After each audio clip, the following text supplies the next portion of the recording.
Hey everybody, it's Erik Torenberg, co-founder, partner of Village Global, a network-driven venture firm. And this is Venture Stories, a podcast covering topics relating to tech and business with world-leading experts.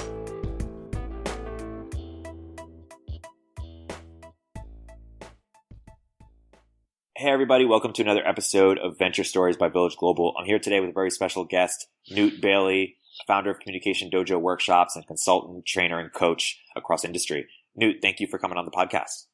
Thanks, Erik. Nice to be here. Newt, how do you describe the work that you do, and how did you get into it? I used to be a software engineer, ended up being the director of software engineering in the company where I was, leading a team. And, it's pretty successful. Lots of awards received by the company for the stuff that we were working on and things of that sort. But I ended up in fairly protracted conflict with a member of my team. Started out as just, some disagreements, but it kind of gradually got worse over time.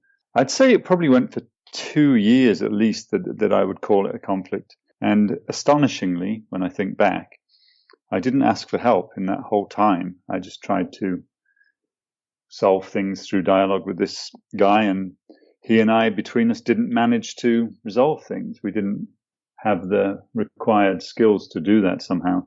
And I didn't think of it in those terms at the time. I just thought of it in terms of that he was impossible and unreasonable, nothing to do with my lack of skill. But eventually I got to a point where I realized that it really was getting in the way of work. It probably had been for the whole 2 years, but it increased over time. So I went and asked for help from the human resources department, and someone who wasn't heavily trained as a mediator, but said, yeah, I'll mediate a conversation between the two of you.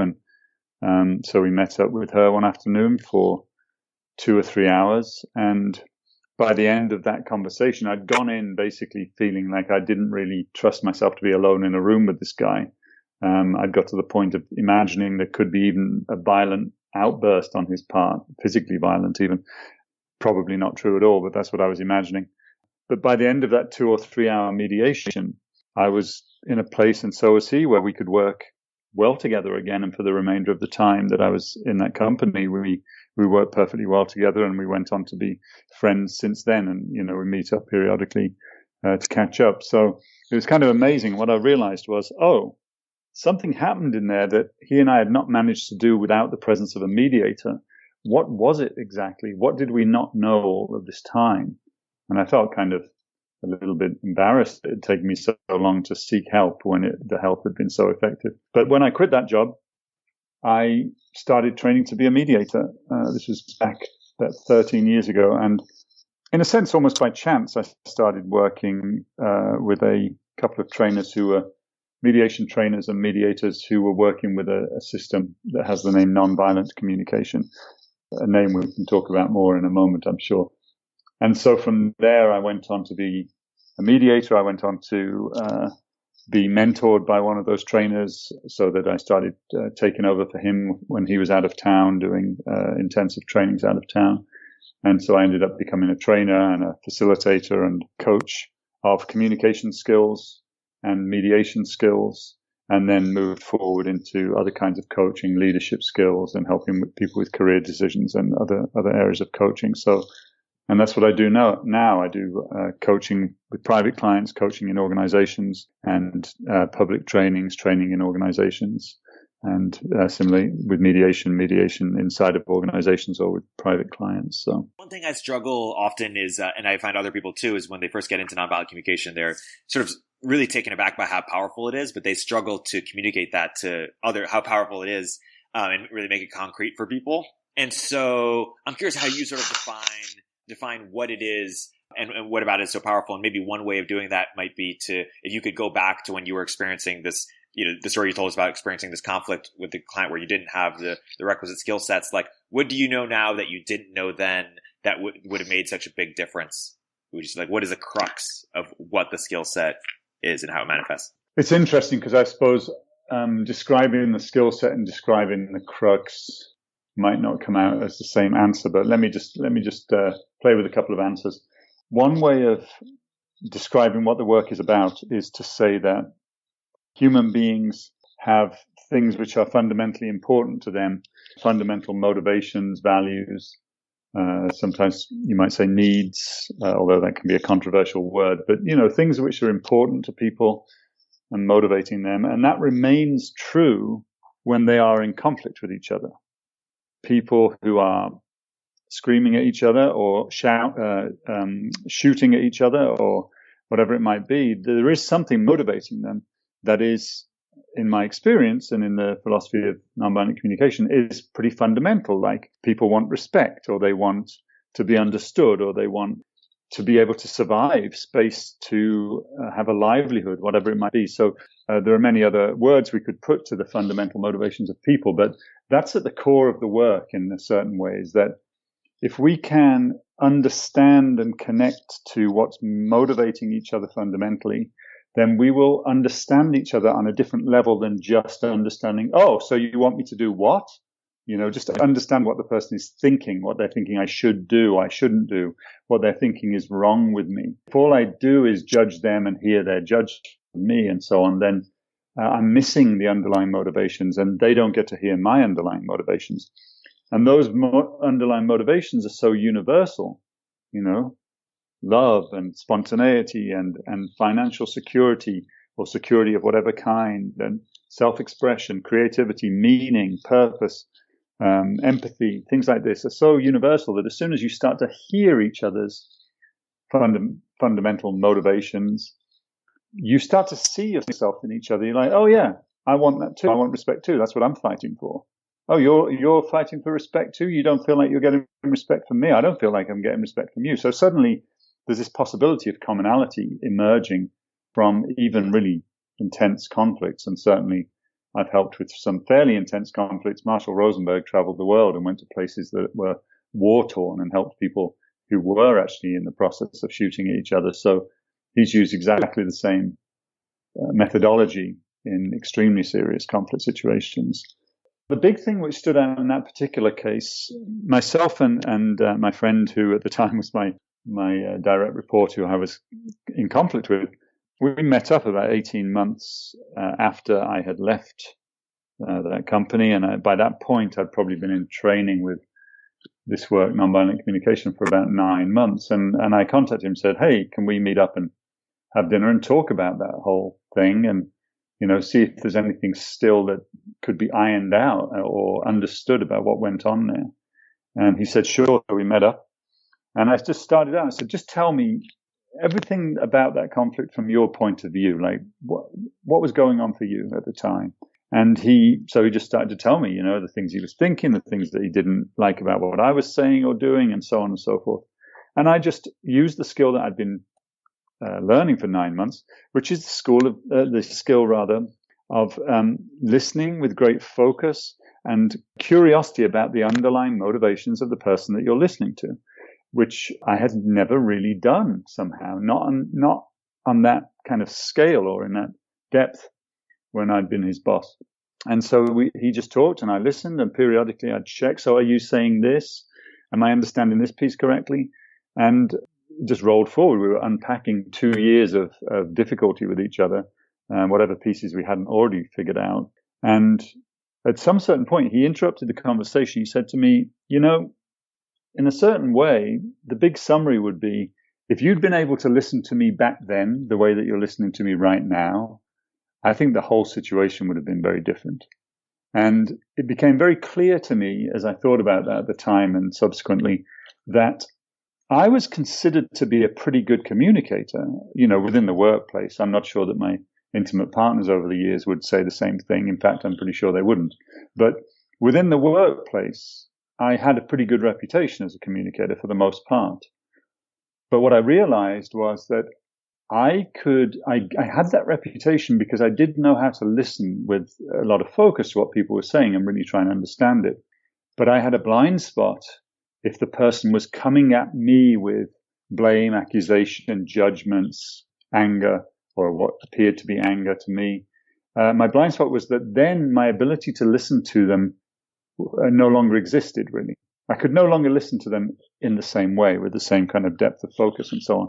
And so all the time that I really thought that I was hearing him out and seeing his point of view and his perspective, it turned out that I really wasn't. I was really making up my own story about his perspective and kind of seeming like I was listening, but not really.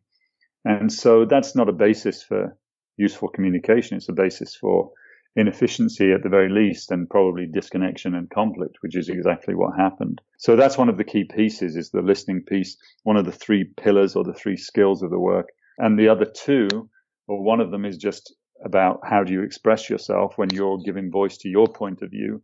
How do you do that? And you could describe that in terms of what you don't do. You kind of give up on judging other people, good and bad, right and wrong, condemning other people, accusing people, blaming people, making demands on people that are not, well, we could say more about it. There's a place for demands sometimes, but not just constantly commanding and demanding all of the time, because those things diminish well-being in a relationship and goodwill in a relationship. So that's a lot of what you don't do. So what do you do? Well, you express yourself in not just your thoughts about the situation, your beliefs and your shoulds and your opinions and your judgments and so on, but you start to incorporate these other 4 components of, you could say, of thought or of speech. One is, what are you actually observing? What have you heard? What have you read? What data have you looked at? And in the case of, data, how are you interpreting that data? That's kind of part of it. You're observing the data, but how are you interpreting it? And then what's the impact on you? Very often the impact is an emotional impact. So are you frustrated? Are you nervous? Are you excited? Are you angry? Just telling yourself the truth that as a human being, you do have an emotional reality. And even though for some of us it might be very buried, but it's in there. And most people can notice whether or not they're at least happy or sad or afraid. Maybe those are the major ones, right? Mad, sad, glad, and afraid. So starting from that, how are you feeling? And then what are your underlying motivations? That's the third thing to give focus to. And then do you have any specific requests to ask of the other person that they can understand and will be doable and measurable and time sensitive if relevant, and so on. So that's the thing, those 3 skills of, I just realized I only mentioned 2 of the skills. The skill of empathizing with others, listening with great focus to others, and expressing oneself in the way I've just described, including observations and feelings and needs and requests. And then the other skill is the skill of what might be called self-reflection, self-awareness, self-connection. And that is really, I believe, 90% of the work. It's like you actually being curious enough about yourself to notice what your opinions are, what your thoughts are, and then also what you've actually observed, what your feelings are, what your underlying motivations are, and what requests you have. And actually having that be a practice, that you don't go around like not noticing that you're angry when everyone else is noticing that you're angry, or not noticing that you've become a little bit sharp-edged because something's scaring you or upsetting you in your life and you're taking it out on people at work or something like that, that you would actually notice that that's going on. You'd be able to walk into a room and say, hey, everyone, I'm in a bad mood, just so you know. You don't go in there not even realizing that you're in a bad mood. So that's a quick overview of the skills. Quickly said, and I have to say, people take multiple year-long programs on this work because they realize that once you start thinking and speaking in this way, the journey just goes on, probably for a lifetime, So, and that's why you call it the Communication Dojo. The workshops that I do, I call them Communication Dojo in part because of that idea that just like a martial art that would be practiced in a dojo, to become masterful at it is a life's work. And probably, I imagine, I've never got to that stage in a martial art, that even when you are considered by everyone to be the best of the best, you know that there's more that you could learn probably, or more skill you could get in teaching others or something like that. So there's no end to it. And that is part of the reason. And the other part of the reason for calling it dojo is just being inspired by the martial art of aikido, which shares the philosophy in a certain sense of this work, which is in aikido, can you neutralize an attack, a physical attack, without doing damage to the person who is attacking you, but without allowing them to continue to attack. And also, so theoretically no one gets harmed, and that's the aspiration in that martial art as I understand it. And with nonviolent communication, it's a similar thing. If you start to attack me verbally, I'm not going to defend myself by attacking you back verbally, but I'm also not just going to lie back and have you trample all over me with words and with opinion and so on. I'm going to stand up for myself, but I'm also going to be simultaneously very interested in what it is that's motivating you to say those things, so that we can try and figure it out and solve it. So to summarize a little bit, the three elements of a nonviolent communication, or places in which it manifests, are the communication you have with yourself, self-connection, the communication you have with others, expressing yourself to others, and then how you interpret others' communication towards you. And the MVC framework, which we'll go deeper into, but at a high level, is observations, feelings, needs, requests. And is it fair to sort of say that a lot of our conflicts comes from harmful communication that we give to others, or the way we interpret others, and the NVC process is sort of like container or like training wheels, so that we say like there's to reduce friction in our communication with others, and to interpret others' communication with what their true feelings and needs are, so that we can most effectively help them meet their own needs. Or how would you sort of tie it in a bow to what I just discussed? Well, you included quite a few different things in the question there, and I think I broadly agree with everything that you said. Yeah, there's so much that we do that makes the likelihood of misunderstanding or inefficiency of communication, or even, disconnection and conflict. And by disconnection, I mean that we end up in a situation where we're no longer really interested in what each other is saying. We understand that we disagree maybe, and we understand what we think is wrong about the other person's position or about the other person as a human being, but we're not really paying attention to each other anymore. So connection has disappeared. And as connection diminishes and disappears, conflict starts to come along, something which people would describe as a conflict. And there's so much that we can do that increases the likelihood of those unfortunate and not very enjoyable ways of communicating with each other. One of the obvious ones is, if you want to exist in a world where the people around you all seem to be rather defensive, you sometimes can hear people, I've worked with people, they say, I just don't get it. People are so thin-skinned. They're so defensive all the time. I don't know why I have to surround myself with people like that. And they're missing the fact that if you go around basically evaluating people, assessing them as good or bad, judging them, and you don't have to use the word good, bad, right, wrong. You can use the words respectful, disrespectful, appropriate, inappropriate, smart, stupid. There's so many kind of polarities of language which can be used to describe people and judge people. And if you do that as a matter of course, and our minds tend to do that very naturally, we've been raised in a society, many or most of us, where judgment is just common currency. Judging each other is what people do. So our minds are really geared towards that. If you go around, though, with that as your habit, then unsurprisingly, the people around you will display defensiveness a lot of the time, because that's what many or most human beings do when they feel they're being negatively assessed. They want to protect themselves. They become defensive. And of course, that has, I believe, ancient evolutionary reasons behind it. If you start getting assessed by the band that you belong to, the tribe, as not being good enough anymore, banishment was a fairly common thing. You'd just be kicked out if you weren't killed. And then you're out with the wild animals, fending for yourself. And that probably means you're not going to survive for very long. So it's a natural thing for people that they will become self-protective and defensive if they sense that they're being assessed as less than, as unworthy, and so on. So, if I just make the decision, as I did 13 years ago, to basically question those judgments and figure out what's underneath them, I understand what I'm judging you as, but what is it that I want? How am I feeling about the situation? And so on. What have I observed? What requests do I have of you? If I make that switch, then when I'm around you, you're just less likely to be in a place of self-protection and defensiveness, because I'm not fueling that in the way that I talk to you. And so suddenly I can have the experience of living a life where very few people around me are defensive, but they might be considered defensive by someone else who judges them and blames them for things, but around me they're not, right? So I'm living in a different world because of how I choose to think and question my own thoughts and how I choose to give voice to what's going on in my mind, We're sort of touching on some of what I think to be the underlying principles of nonviolent communication that, for some people when they first see the framework, observations, feelings, needs, requests, they say, oh, that sounds pretty obvious. But I want to say these principles that, and I want to hear I want to hear you unpack them a little bit and hear where you agree or where you would rephrase, if at all.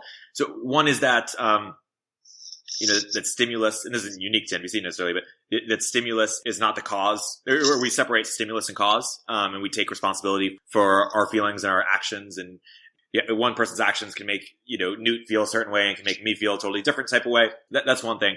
The other is that language is more of a dynamic than static thing. And so I don't think NVC uses the to be phrase or Newt is this way or Erik is this way. And yet we do that, all the time today. The other is that, in contrast to sort of Hobbesian state of war or a lot of, or even like original sin, NVC believes that humans are, naturally want to contribute to each other's well-being, and we're educated out of it, or educated to be violent rather than naturally violent. And, as such, punishment and reward isn't a great way to motivate people to do the behavior, we wish to seek, and thus, might work short term, but doesn't work long term. It's important for people's reasons to matter. And so, and the implications of that are that, we wouldn't, use shame, blame, or guilt to motivate people, and thus maybe wouldn't have prisons, or maybe they'd look vastly different. But I'll sort of pause there. I know that's a bunch. How would you unpack or rephrase or edit or add to some of those being underlying philosophical beliefs? Well, at the risk of just repeating things that you've already said, I mean, essentially, I'm agreeing with everything you've just said. And I like you said, observations, feelings, needs, requests. Yeah, sure. I think I already do that. Of course, I already do that. That's often the response to this. And then the second you get into a conversation with someone and have them talk about a problem they're having with someone else in their life, those things are not the primary things which are being spoken. Needs hardly get mentioned at all, really. Thoughts, judgments, etc., take the driving seat, and then people might refer to feelings a little bit, but often in ways which really don't describe their most truthful expression of their feelings. Observations get blended with judgments, and so on and so forth. So yeah, there's an apparent simplicity to the model, and there is in a certain sense, a lack of complexity to it. I actually originally am a mathematician, and my degree is in physics. So I like simplicity in a certain way, a simple set of ideas that can describe a lot of different circumstances and be used in a lot of different circumstances. So I think that's why Marshall Rosenberg, the founder of the Center for Nonviolent Communication, tried to simplify as much as possible these components. And that makes it sound easy potentially and makes it sound trivial. But once you start getting into it, you find that it's extremely versatile, and like I say, kind of the depth of it goes on and on in terms of how it affects our understanding of reality. So taking the first thing you said, stimulus is not the same as cause. That's huge. The notion that if two people are waiting in a cafe for two different friends, and they're two separate people, and by chance they had the same agreement. They would meet their friend at 7 p.m. and it's now 7:30 p.m. and they're both sitting there. They don't know each other. They're both just sitting there waiting for a call from their friend or a text or something, or for their friend to show up. And they're in completely different emotional states. Each of them has had the same experience in a sense, but one of them is actually quite relieved and happy, and the other one is verging on angry. Now, can we say, therefore, that a friend not showing up for half an hour to a meeting and not texting or calling to explain their lateness is the cause of the emotional state of those two people? I would say no. There's clearly something that's about the individual, the different circumstances of the people who are doing the waiting. In the one case, maybe the person had some work to finish and they were kind of feeling bad that they were going to have to go home and do it at midnight after seeing their friend. And this extra half an hour has given them this chance to send some really crucial emails. And so they're feeling quite relieved and happy that their friend was late. In the other case, it's someone who's really questioning the friendship with this person and worried about, the state of their friendship and sense that their friend doesn't have respect for them and so on. And so they're going into a place of anger because once again, they've got an unmet need for respect in this particular situation, you know, with this friend. So you could say that depending on what the person how the person in the coffee shop waiting is interpreting the situation will generate their feelings. You could say how they're thinking about it. You could also say what the underlying needs are for them in the moment that are really up. The one person wants time and space to do some work and they got it, so they're happy. The other person's wanting respect and they're not interpreting what's happening as respect. So therefore they have a different emotion of irritation or anger or something like that. So yeah, but to say this to anyone, including to the people listening to this podcast, is so quick to say, yes, someone stimulates your feelings, but they don't cause them. Or very often people will say to me, oh yeah, they do. You know, like my girlfriend, she totally knows how to cause me to be angry. She knows where my buttons are. And I say, yeah, but she didn't put them there. So the buttons had to be there in order for her to push them. And also your degree of self-connection, you could say self-control maybe. I'm not sure if that's the word for it. Your own kind of degree of familiarity with your own buttons and understanding about what they are and what they're not and so on. Your history, your psychology, which side of the bed you got out of this morning, how things are going at work, you know, whether your stocks just went up or down. Like all of those things are playing into your anger arising in the moment. It's just not realistic to say what my girlfriend just said to me is the reason for me to now be in this state of anger. It's a fiction. So yeah, what the girlfriend just said is the stimulus. Sure, it's the thing which triggers in the moment the anger to come into existence, but it's not the cause. To suggest it's the cause is to suggest that it's the sole cause. The cause is that whole mishmash of things that I just listed and more. So yeah, that's a huge point. And once you give up on that as being true, then you no longer hold yourself as being the cause of other people's pain or anger or fear.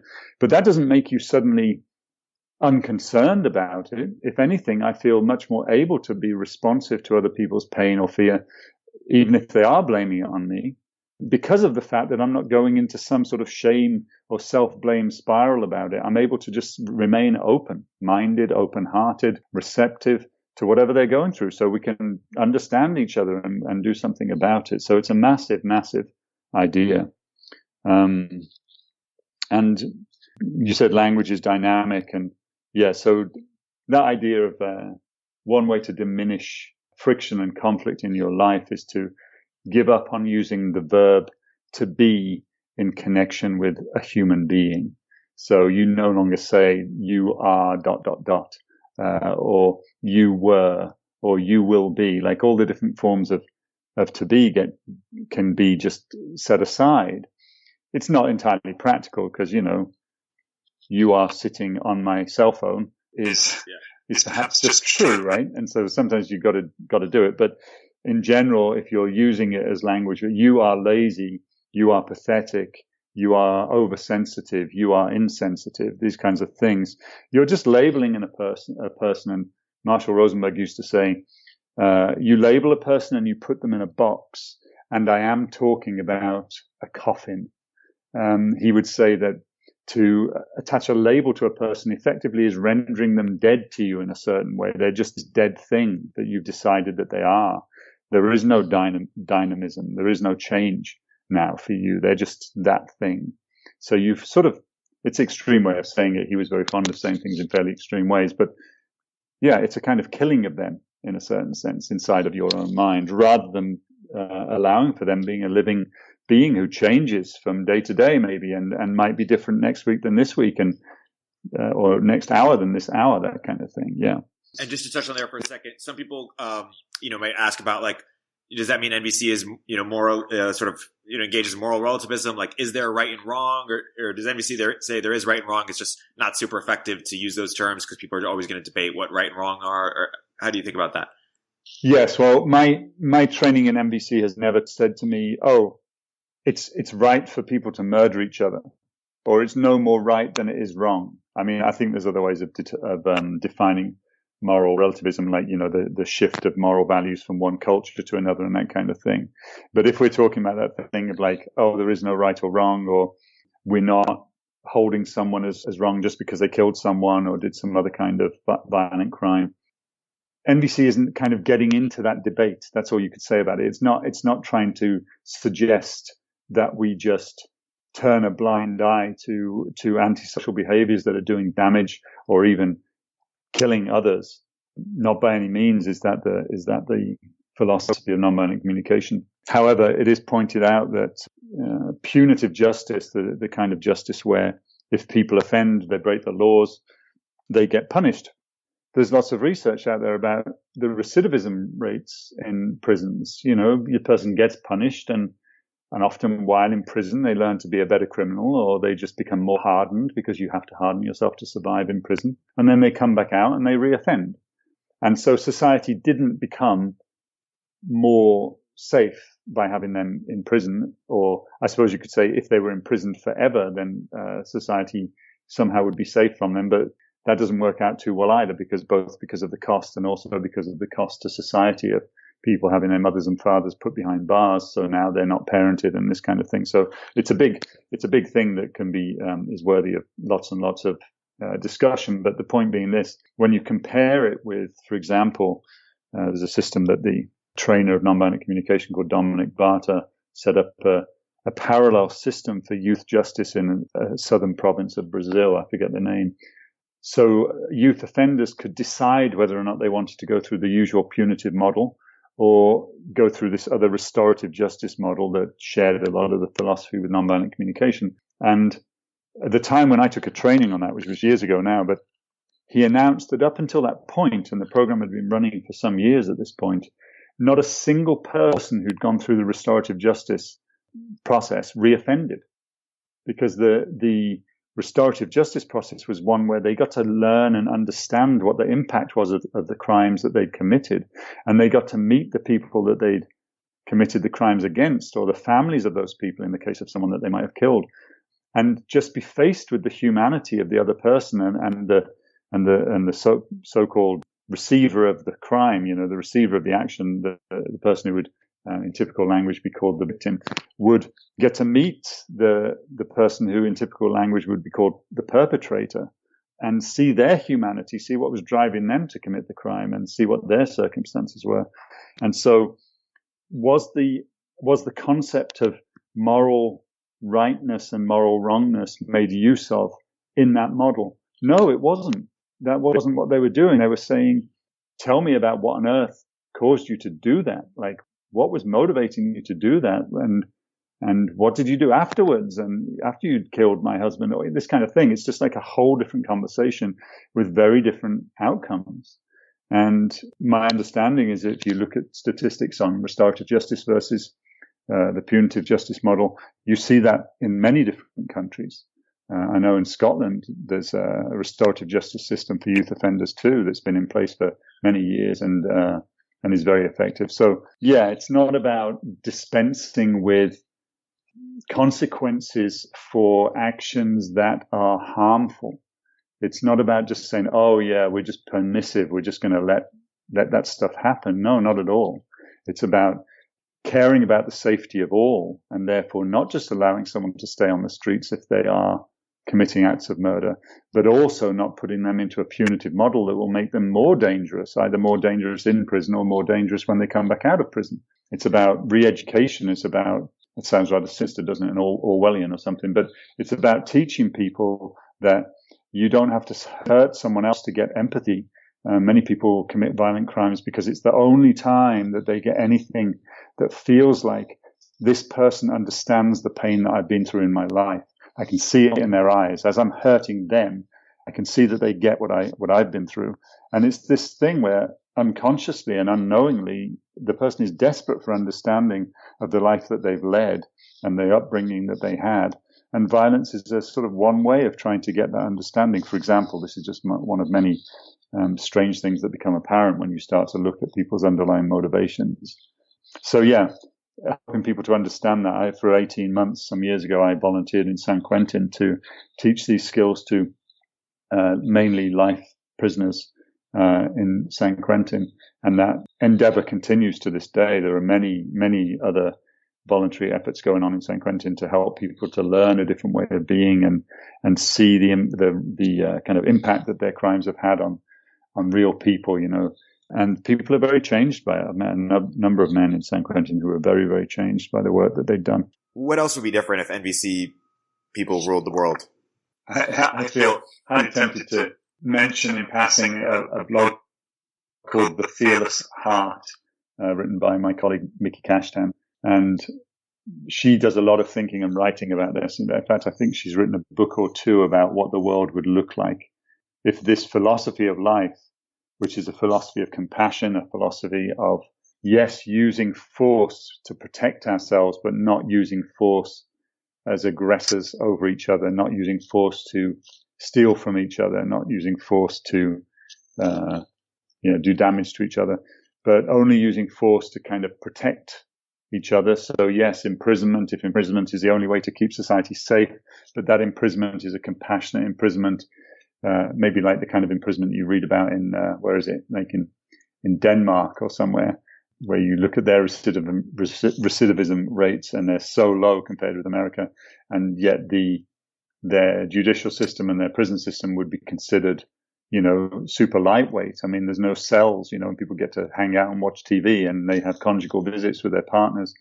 And yet the crime rates are so much lower and people don't recommit a lot of the time. So things like that would be in place a lot more. It's a huge question, but I think this, a part which is dear to my heart is that management training in organizations would be such that when you take on the role of manager, it's explained to you really early on. This doesn't now make you a better human than the humans who report to you, and or the humans who are lower down than you in the corporate hierarchy that you're in.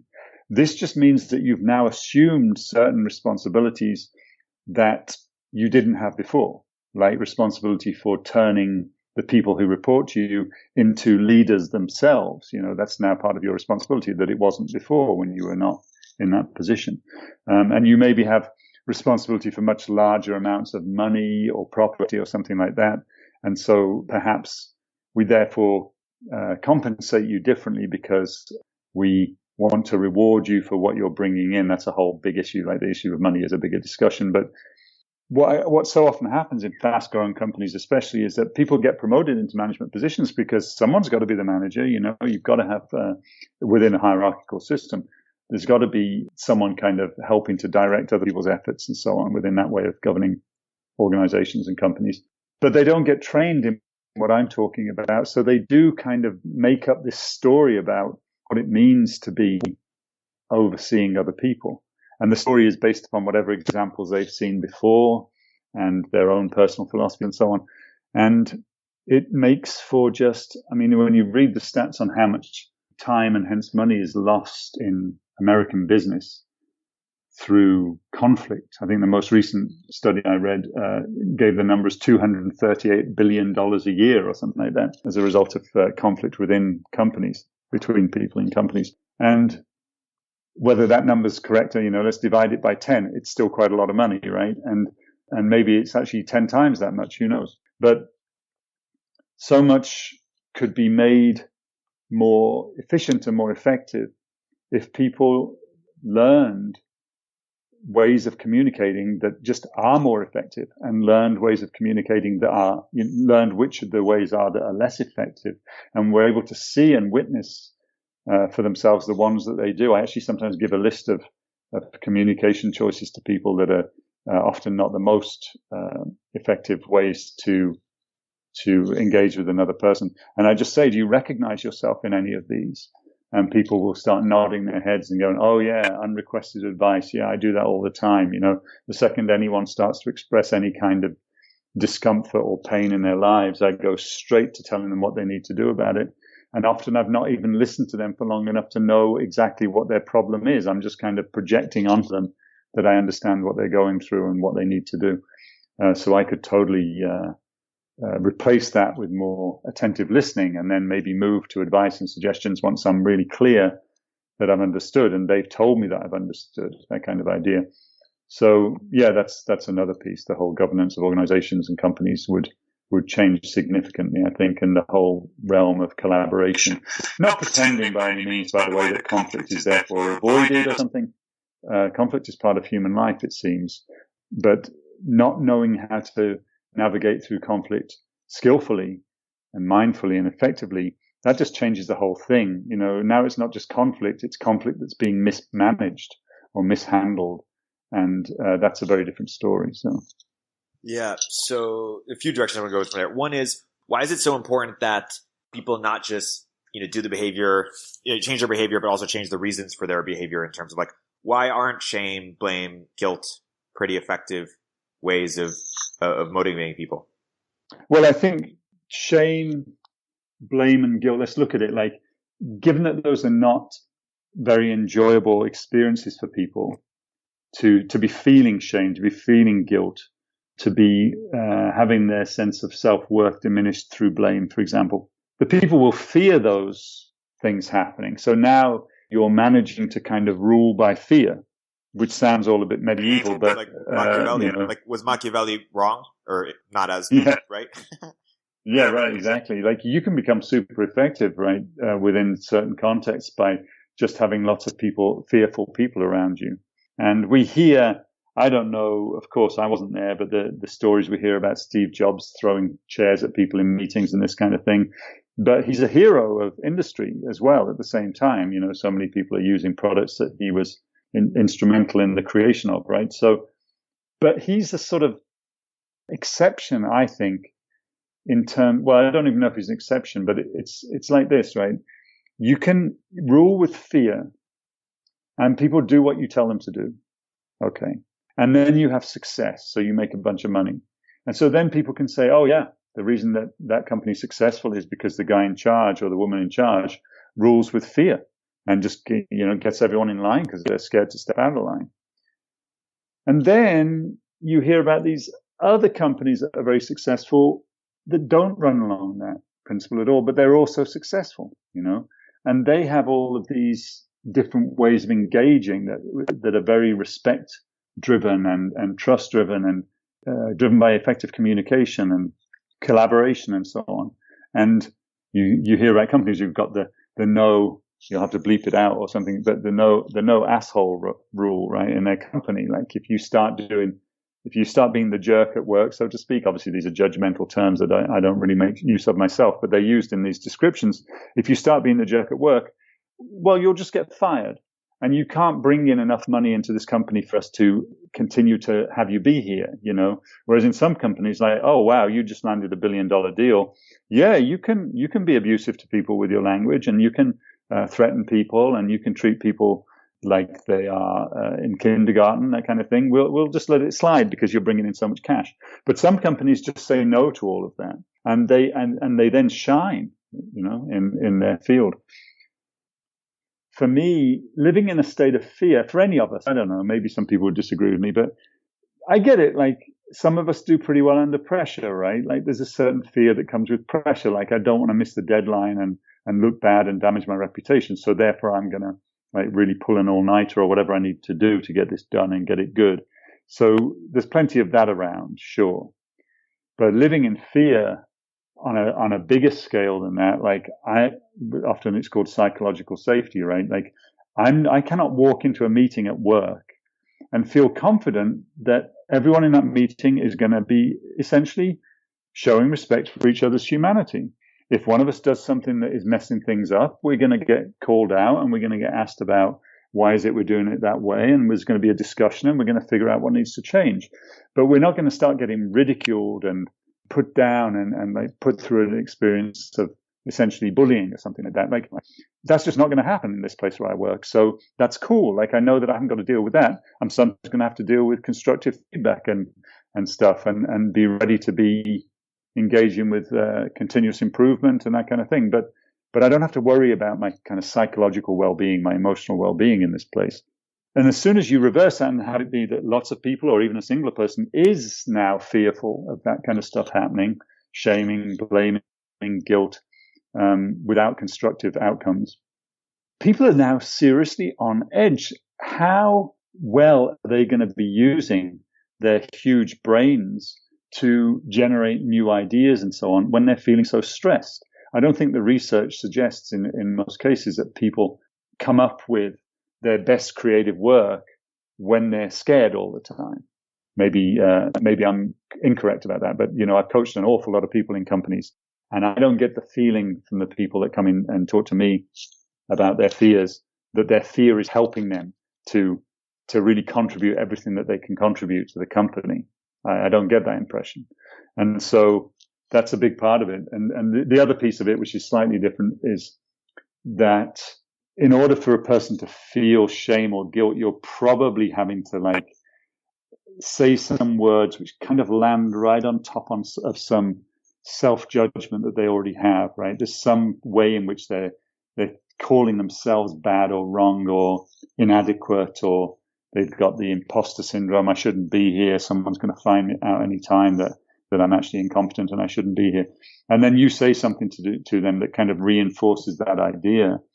That's a really powerful thing that happens in a person's nervous system when you do that. And they can go into something like just a super depleted state emotionally, where they drop into depression or self-loathing or something like that. And that's a place where it's all they can do now to just continue to sit at their desk.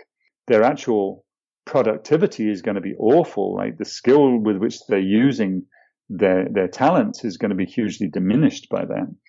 And so, this is rife in a lot of workplaces, and it's just not the best way to be doing business. And I hope very much that things like the Frederick Laloux book, Reinventing Organizations, the things being described in books of that sort, and the work of people like Raj Sisodia talking about conscious capitalism and so on.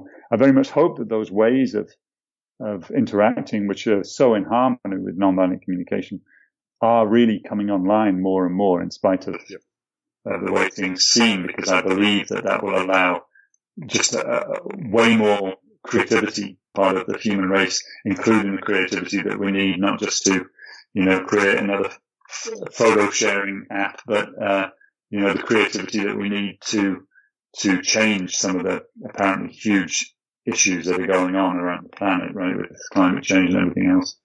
Yeah, so I have sort of two related questions. One is that if humans are, naturally good, shame, blame, and guilt is not the way to motivate people. Why do we deploy those tools so often? And the second related question is, would you say that capitalism was invented, or at least theorized, with the underlying principle that, hey, people act in their self-interest, so we're going to make a system in which everyone acts in their self-interest and it becomes a better system.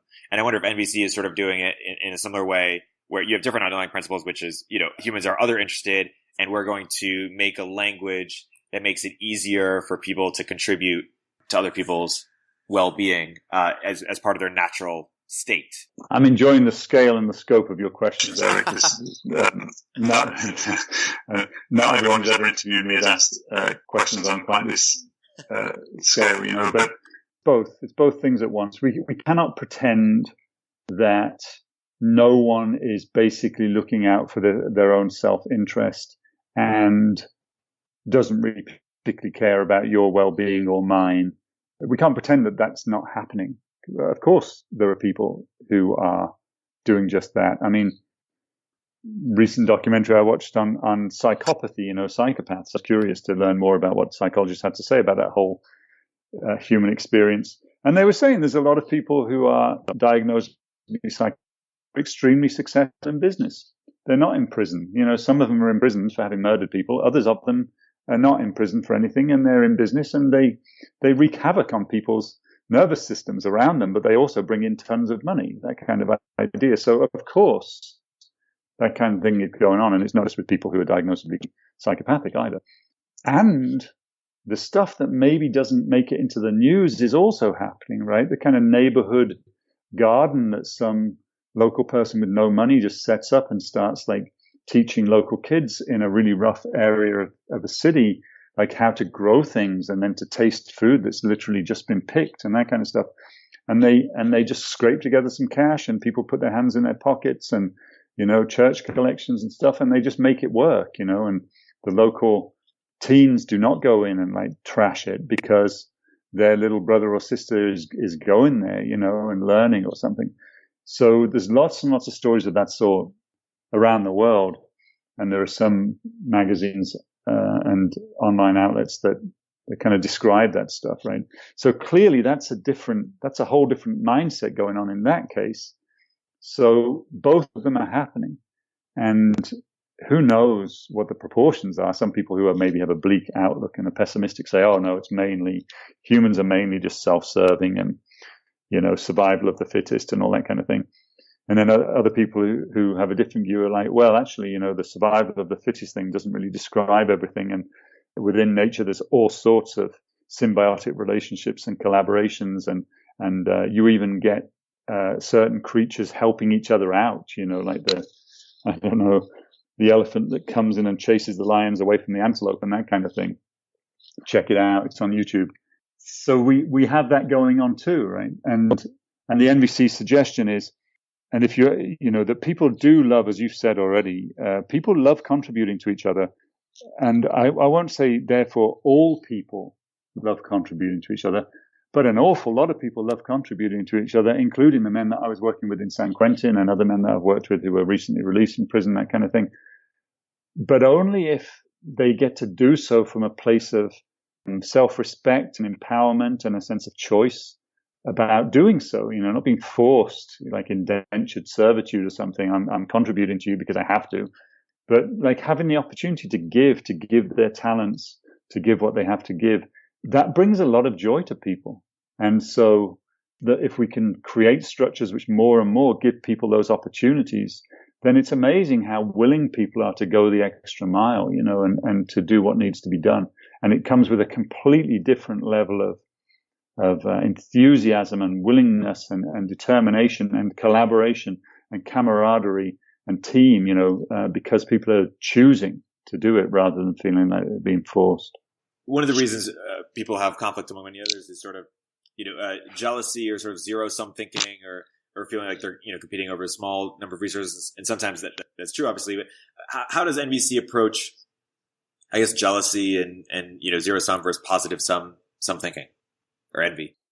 Well, I don't know if I'll be quoting Marshall Roseman. I know, of course, NVC is like thousands or tens of thousands of trainers around 70 different countries, I think now. So I don't pretend to be speaking on anyone's behalf explicitly, right? But just my own thoughts on this.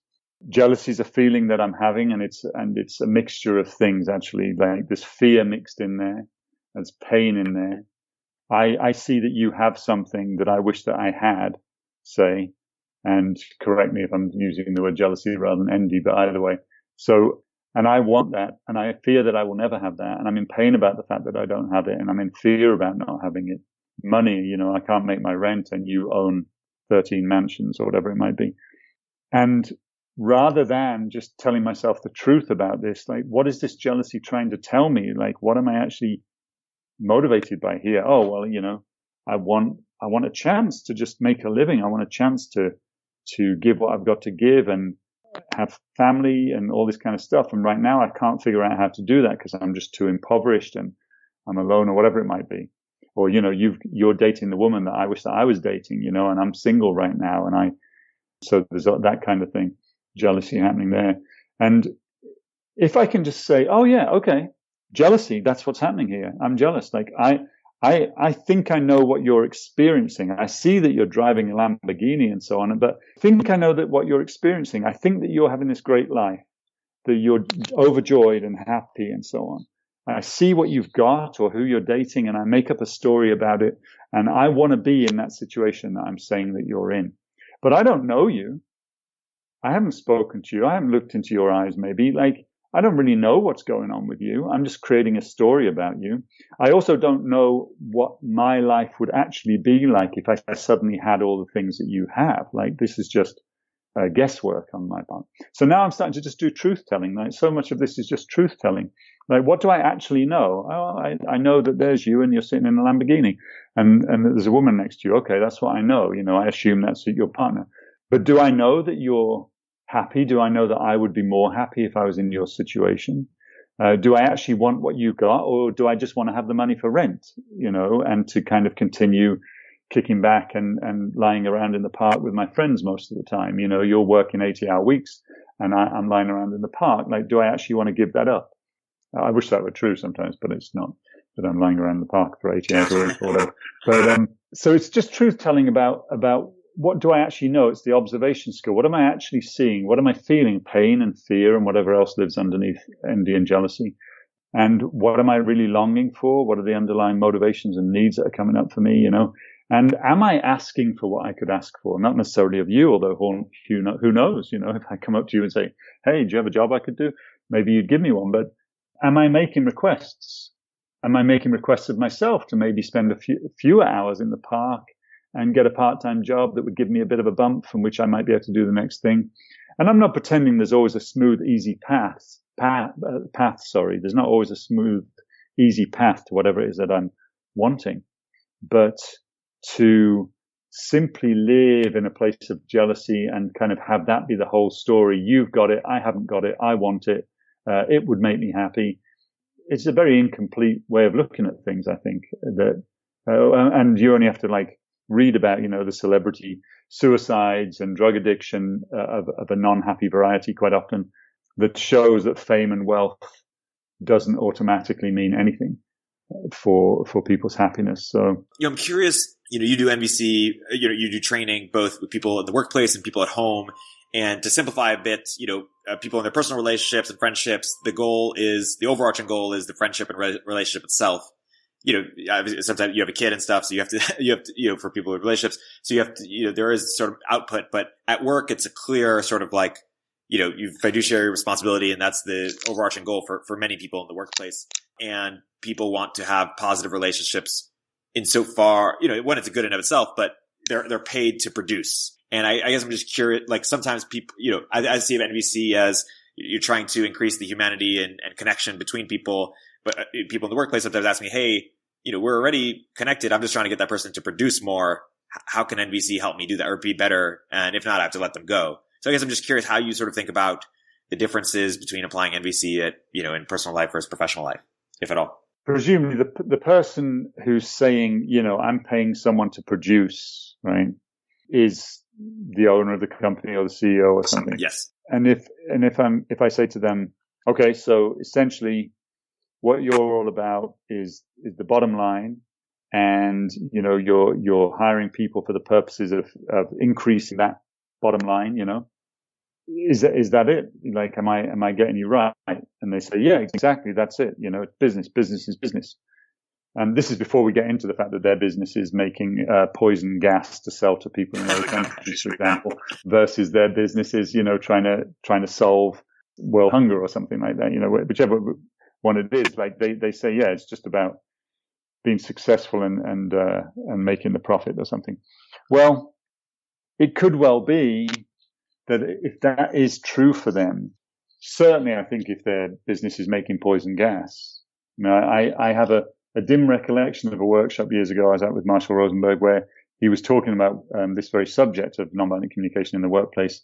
And I have a vivid recollection. I don't think I've read it anywhere since, but of him saying, if your product or service is not life-serving, then nonviolent communication will not take a hold in your organization.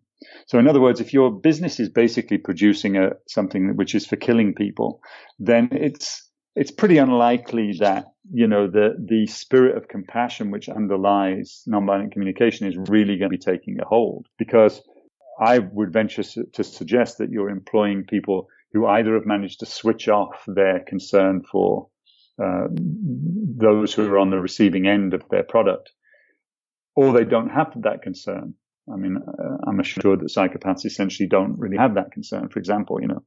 So if people don't have that kind of concern, then how likely is it that they're going to start communicating in a way which is very compassion-based? It doesn't seem particularly likely to me. However, you could be in some other kind of thing where, you know, whatever, you've got an internet service or something of that sort, whatever it is, real estate, whatever it is. And yeah, you're trying to make a profit. You're trying to make some money and do well and live your dreams, right? So now the nature of the industry is not one that precludes a more human-centered, compassionate way of operating.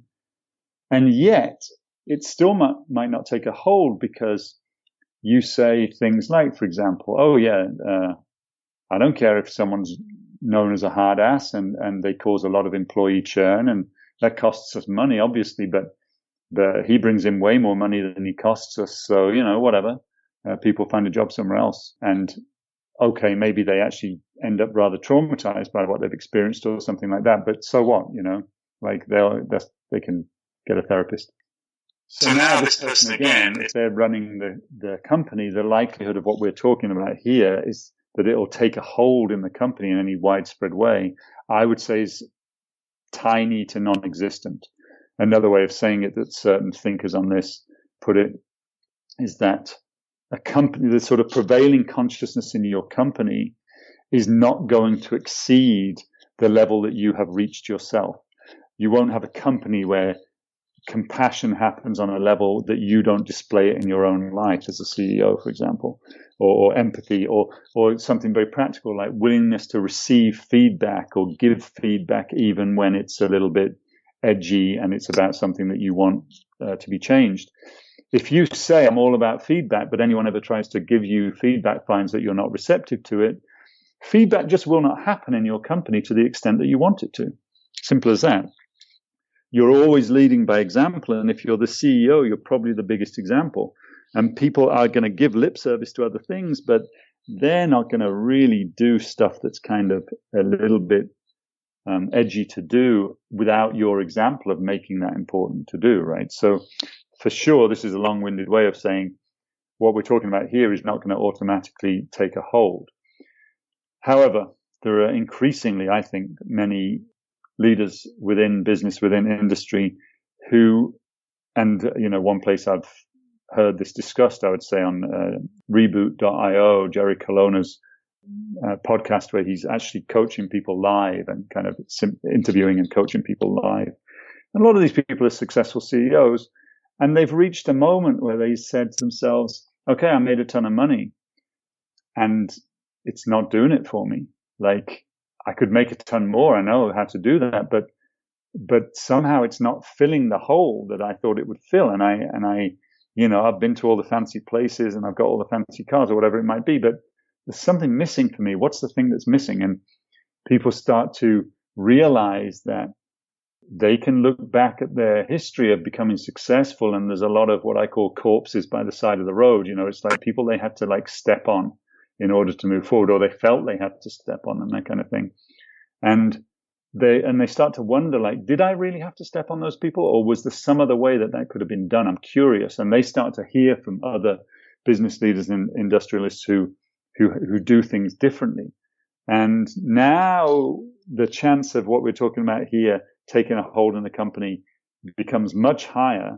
And then you get these incredible reports, not just on how successful the company is, because people just feel more at ease and feel so recognized and just are willing to go the extra mile. And when things turn down, the economy turns down or something like that, and they say, hey, everyone, we've got to like cut everyone's pay by this percentage. Otherwise, we're going to have to let 100 people go or 1,000 people go or something. You get these things where everyone says, all right, do it. Let's make it work. Everyone doesn't just abandon ship because they feel like a community. They feel like a big village or whatever you want to call it. And that's all out there. Obviously, I'm sure you've come across this stuff as well. So yes, it can take a hold. My belief is that slowly it's taking a hold more and more, and that there are more and more examples of companies that really do have a human-centered and care-centered approach. They don't want profit at any cost, and they certainly don't want the profit at the cost of the biosphere of the planet that we live on, which clearly a lot of companies don't give a lot of regard to, right? Certain kinds of companies not really caring about that. And it's time to care about it, I think. I know there's plenty of climate change deniers out there, but I'm not one of them. And I think things are shifting in very bad ways, and we're in the middle of a mass extinction and all sorts of terrible stuff going on. So it's time to make a change in how business is being done, and I think it's happening, and I love being part of that. Totally. It's interesting. My friend went on a meditation retreat recently. He said that for him it was sort of preparation for the worst day of his life that hasn't happened yet. And in some senses, among other things, I see NVC as sort of preparation for the toughest conversations that you'll have in your life. And I think it's tough with myself and anyone who practices NVC is how do you use this when you need it most, when you're most emotionally spent or caught up or most angry. And I know you think a lot about this. You have this great article on your website called Vegas Baby, but VAGUS. And so I'm curious if you could talk a little bit about just that concept. You teach a class on anger, which I've taken, which is fantastic. Just unpack a little bit the concept of NVC and when we need it most and how to use it. Yeah, I love that you're asking this, and this goes back to that idea of self-connection being 90% of the work. You know that, like, was it the above the entrance to the oracle, the temple at Delphi, somewhere in Greece, ancient Greece. It has something that translates, I believe, to the words "know thyself." Know yourself, and so that's been upheld there by the intellectuals of the time, right? It's being this high goal. So if you know yourself, you have to be paying attention to yourself. And so if you are paying attention to yourself, you might notice, wow, I can go from being seemingly in a neutral frame of mind to being enraged in 3 seconds. And then I start to do things from a place of rage because, rage is a pretty powerful force. It's hard to control what happens then. And then I have serious regret afterwards. There's repercussions, or even maybe I've never worried about it that much because I've always got away with it. But one of these days I might not get away with it, whatever it might be. Knowing that that's true about you is already a step away from it just being true, but you don't even realize it. You've never noticed that you go into a rage in 3 seconds. Everyone's too scared to tell you. They do a 360 review in your workplace and it comes out pretty good because people are so scared of you that they're not even going to put it in an anonymous 360 or something, right? This can happen. So once you start to say, all right, I've suddenly decided for some reason that I need to start paying attention to myself now and seeing like what makes me tick and what's true. Maybe it's your partner divorces you or something, or one of your kids won't talk to you anymore. Or, the company that's been putting up with you for years because you brought in so much money, you've had a pretty lean spell this last couple of years and they let you go because you're still costing the company a bunch of money and not bringing it in anymore or something. So you finally decide to look at yourself. And then you start to realize like, oh, it was never true that I went from neutral to enraged in 3 seconds because I'm not neutral right now. I'm sitting here thinking about stuff or talking to a therapist or a coach or someone. And once we start talking about stuff, I realize I'm not really neutral. I'm kind of got low level background anger about all sorts of things all of the time. So all that's been happening over these years is it's gone from being kind of buried to suddenly getting vented out of my mouth, And so what is all that stuff that's underneath? And then you get to take an interest in that and figure out the places where you might have had stuff in childhood that traumatized you and whatever else might be going on there. There's a need for truth telling. There's a need for healing of whatever it is that's going on in you sometimes. And many other flavors of that, right?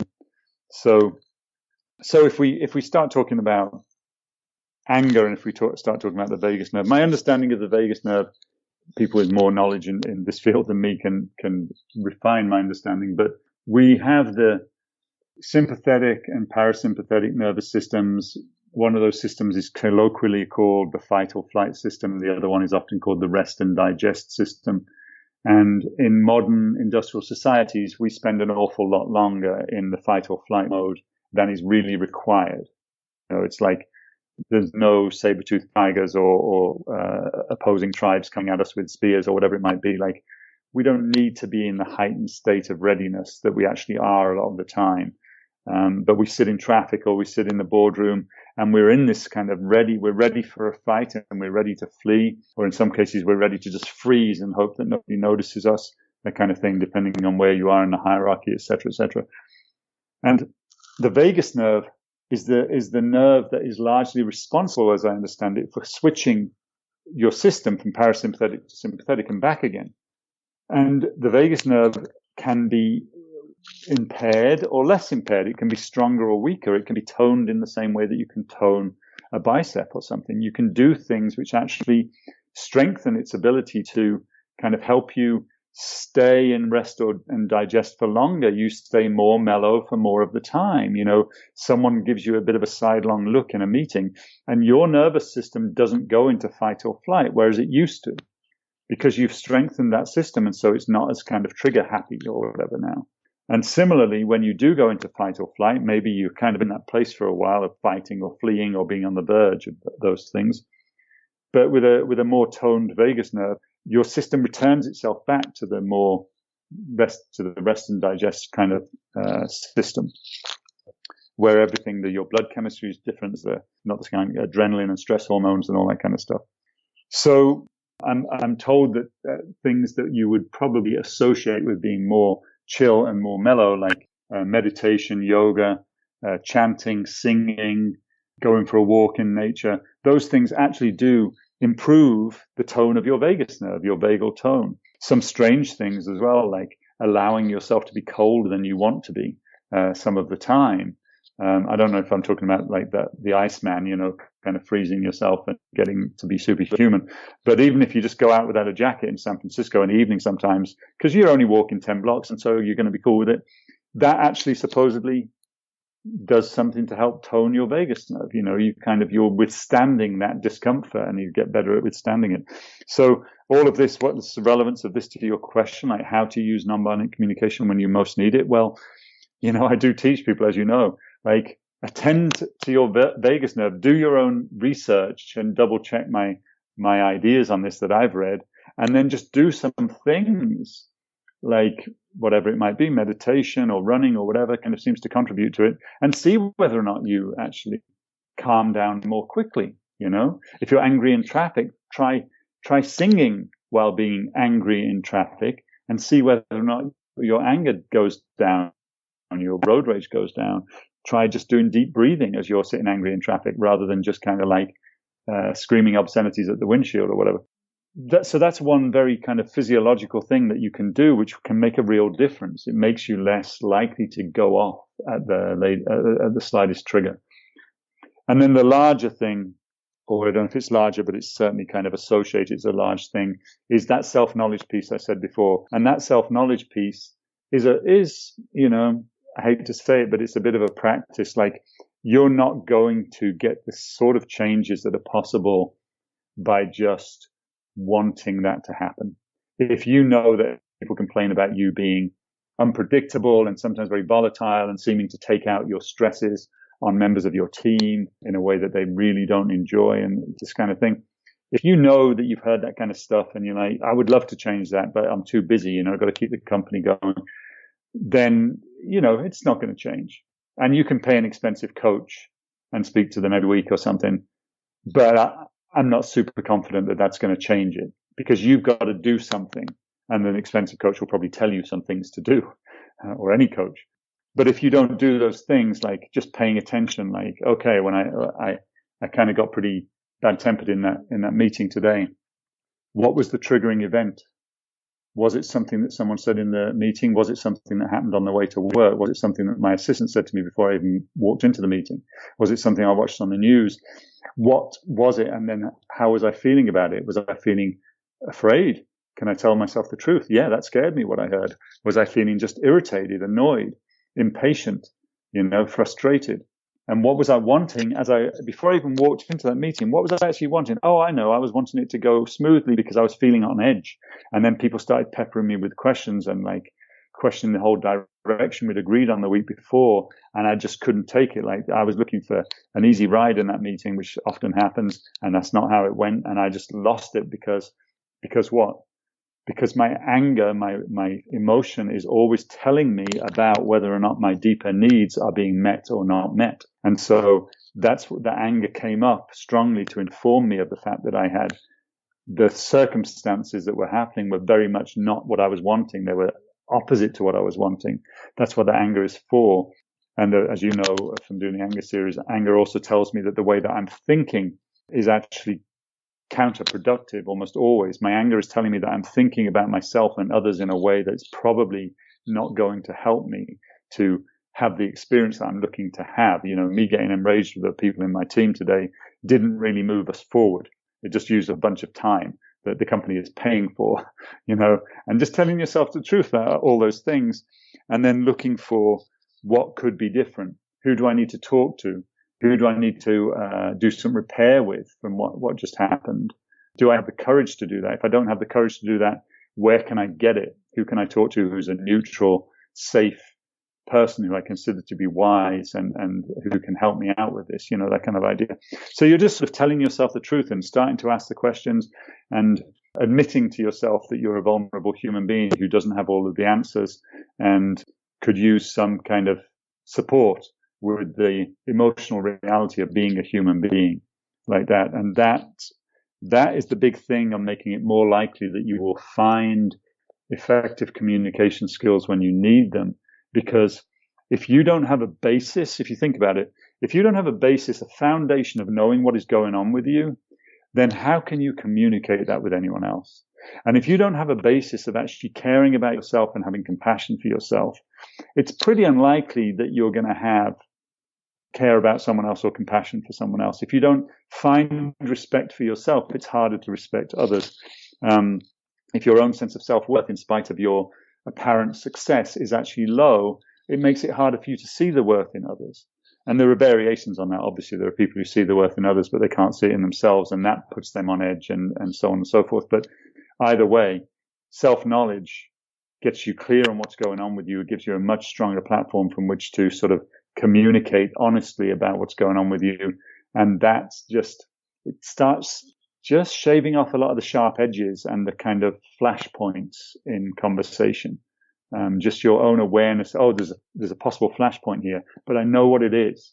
If he says this to me, then I think I'll get angry. Okay, so if I know that's likely, what can I do in advance? Is there a call I should make to him first and discuss that little piece before we even get in the meeting? Like that. So that's my quick version. Love it. What would you say to someone who says, hey, I don't need sort of NVC Communication Dojo workshop. I see a therapist. And I'm sort of saying that a little bit deliberately because I think Marshall thought a little bit about the differences between NVC and sort of psychotherapy as we understand it. Is that accurate? What are your thoughts there? Well, certainly some of my colleagues in the world of nonviolent communication are therapists.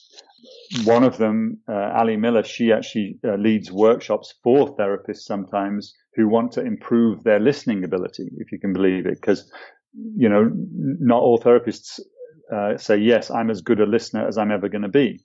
They realize that they could improve at that, and Ali is an expert. So there is an overlap for sure. Marshall Rosenberg himself was a psychologist, a clinical psychologist, and a professor of psychology, I believe, for a while as well.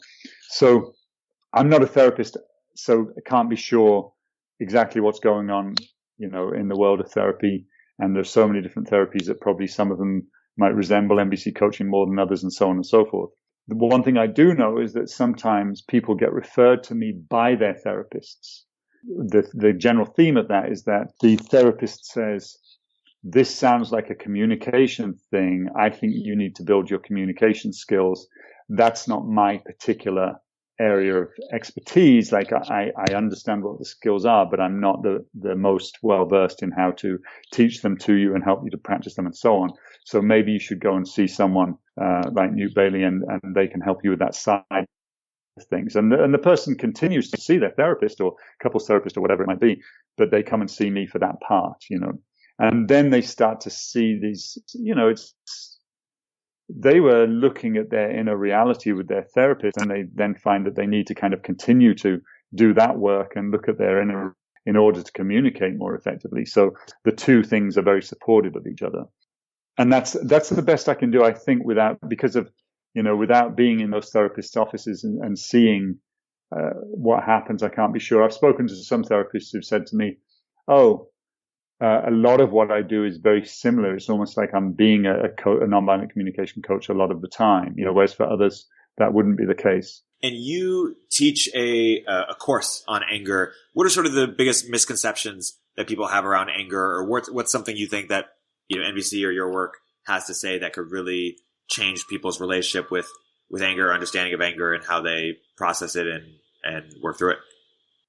Well, one thing which comes to mind about anger is the fact of it being like the permissible emotion somehow. Like I'm picturing the scene of the man who says to his partner, "Oh, you're so oversensitive and you're just too emotional all the time. You're so emotional, you know."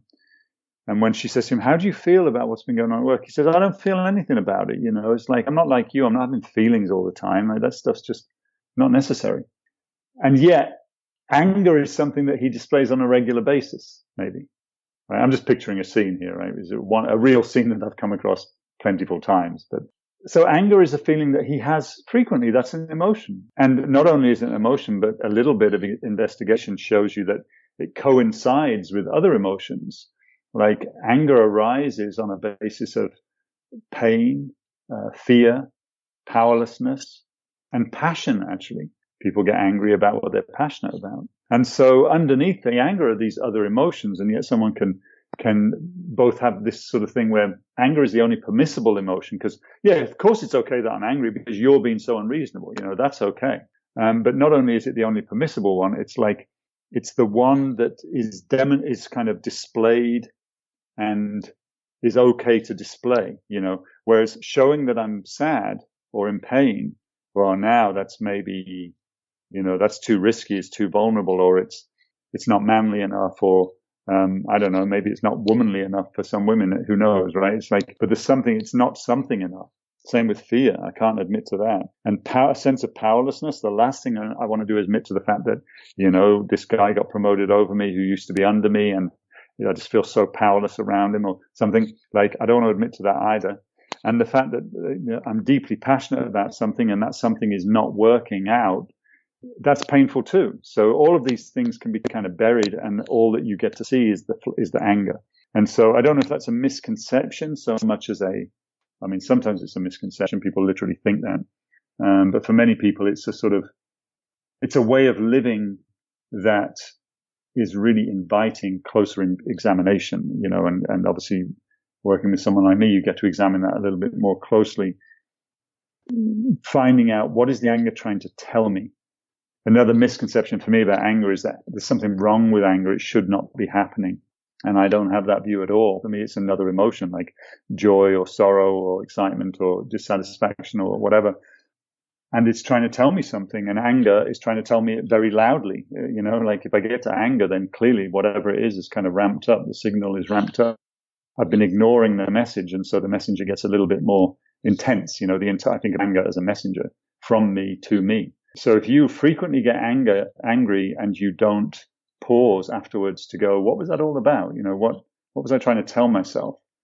What other feelings are going on there for me? And what is it that's missing from my life, or what was missing from that situation that's probably missing from other areas of my life?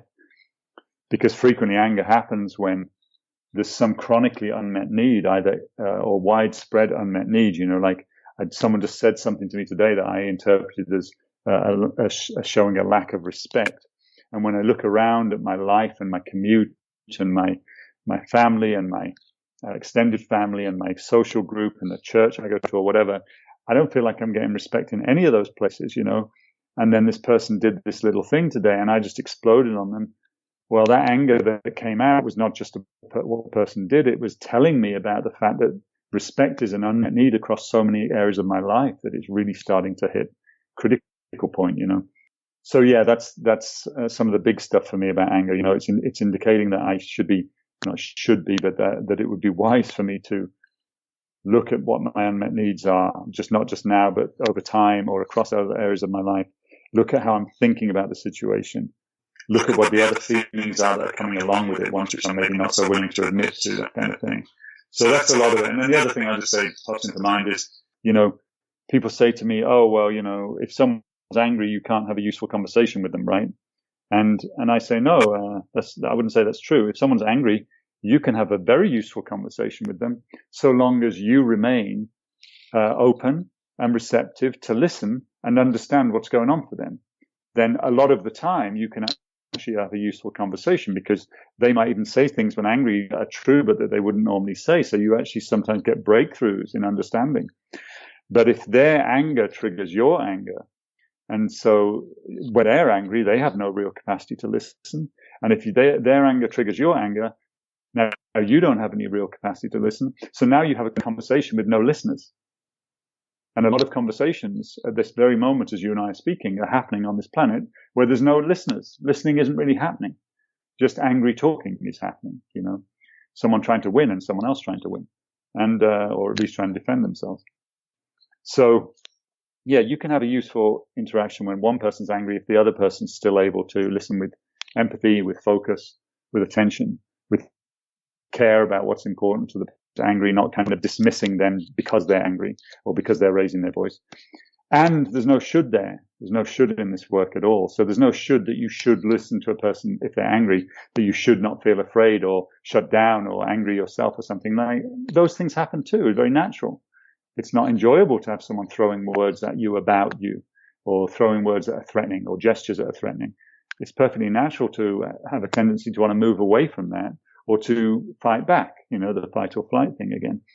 So when that happens, if you continue with the conversation where you're both angry and neither one of you is really making an effort to listen to the other, and strangely enough, neither one of you is really making an effort to really listen to yourself. You're not paying attention to your observations, feelings, and needs. You're just paying attention to what you think is wrong with the other person. So when that kind of circumstance occurs, which it does a lot, of course, I believe the wise thing to do is to pause as soon as possible and own the reason for pausing, own up to it, show responsibility, say, I am not able to stay in a place of receptive listening to you at this moment, and therefore I would like to pause and go and figure out what's going on with me so I can come back to this conversation in a more receptive state so I can actually get what's going on for you, rather than saying I need to pause because you're out of control, because that just fans the flames. It's like trying to put out a fire by pouring gasoline on it. And, it comes from John Gottman, the academic and therapist who has a thing called the Love Lab. And I'm sure I read in one of his books years ago that he just considers this to be completely essential, that people are willing to pause conversations when the conversation is clearly not a useful conversation in which listening is happening, and without it, the chances of intimate relationships working out is small if you don't have that willingness to pause. And you look at like how many companies fail because of founder conflict, and you get two founders, neither of whom know how to handle conflict, and so they'll have like shouting matches in front of the staff and that kind of thing. I've also seen this. And that's not going to work, So pausing is wise. Go and take a breather. Go and stand on the balcony and look at the view. Walk around the block. Do whatever you need to calm yourself down, and then start telling yourself the truth about why you're angry, and start, if you're able, wondering about what's going on for the other person, and then re-enter the conversation from that place.